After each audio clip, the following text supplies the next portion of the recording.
পরমাণু ইস্যুতে যুক্তরাষ্ট্র ইরান পরোক্ষ আলোচনার মধ্যেই ফাঁস হয় ইসরায়েলের গোপন পরিকল্পনা। মার্কিন গোয়েন্দা তথ্যের বরাতে বিভিন্ন সংবাদ মাধ্যম জানায় ইরানের পারমাণবিক স্থাপনায় হামলা চালানোর পরিকল্পনা করছে ইসরায়েল।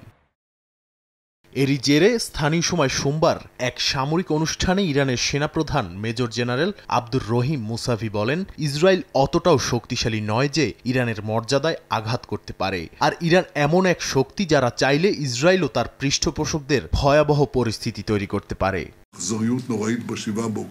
ইসরায়েলি নেতাদের শিশু হত্যাকারী এবং মূর্খ আখ্যা দিয়ে আব্দুর রহিম বলেন, ইসরায়েল যদি আবার ট্রু প্রমিস অভিযানের স্বাদ পেতে চায় তবে ইরান সম্পূর্ণ প্রস্তুত।